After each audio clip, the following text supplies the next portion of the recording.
Let me take you right now to Melissa Bell, who's in Normandy, with more of the sights and the sounds that people who maybe haven't been back are taking in for the first time since then. You are in what appears to be, is it like a reenactment of a triage center where some of the soldiers may have been taken back then? That's right, Robin. You were just listening there to the American president speaking. It was the main ceremony here a short while ago over there at that American cemetery near Omaha Beach. But all along these Normandy beaches, we have like 280 different events that have been being held these last few days to commemorate this D-Day 75 years ago. I'm inside an old abbey here in Normandy where they've set up one of the field hospitals, because what these events are all about, Robin, is remembering, is trying to remember what it is that these very brave young men, 18, 19 years old, as they stormed up onto the beaches and tried to take more and more land inside, had to go through. And these were the kinds of field hospitals that were set up to try and save the wounded. And what we've been hearing today is that the doctors at the time, the medics who accompanied them, managed to, with instruments, to do as much sterilizing as they need to, give them as much help. The problem was that so many of them simply died waiting for the medical care that they needed so much. Now, this is just one of the aspects that's being remembered, but we've seen some extraordinary scenes all over the Normandy beach this day. People have turned up in their thousands in period costumes, many of them in uniforms, driving some of the vehicles that were about on D-Day 75 years ago, including those amphibious trucks that allowed the soldiers to make it onto those beaches. So incredible scenes as so many different generations. Another thing, Robin, is we've seen so many young people brought here by their parents, by their grandparents, so that these stories of bravery, of the incredible courage that was required to take on what was for many young men as they came up on the beaches a certain death, to make that sacrifice for the liberty, the freedom, as Emmanuel Macron, the French president, reminded the audience a short while ago, that we still enjoy today. And that's really at the heart of what we've seen.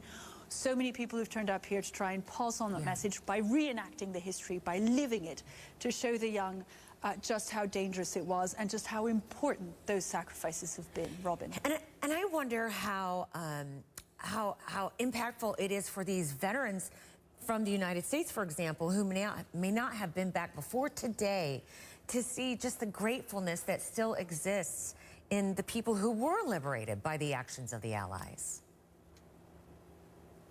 Exactly. I mean, to have the President of France, to have the American President stand there 75 years after the event, as you say, for so many of them who haven't had the opportunity to come back, and to hear them address them directly, thanking them for all they've done, praising them for giving them the freedom that we enjoy. I think that must have been incredibly powerful. And these veterans, of course, and I think this is one of the reasons that this commemorative event is so important. The local authorities say that about 1 million people have turned up to take part. The reason it's so important, Robin, is that this is probably the last major celebration that will take place with anyone that was there at the time. You know, we saw yesterday an incredible ceremony that was held not very far from here in a place called 40 Ans that was liberated 75 years ago by the 101st Airborne Division of the American Army. It held its commemorative event yesterday. There were about 40 veterans there, including one who repeated the parachute jump that he'd successfully carried out as a 23-year-old over the same part of the world. And you watch these 90-year-olds stand as the Star-Spangled Banner was played. Those that could get out of their wheelchairs stood. It was an incredible moment to witness, and I think for everyone there, you realized how lucky you were to see the very last of these men being remembered.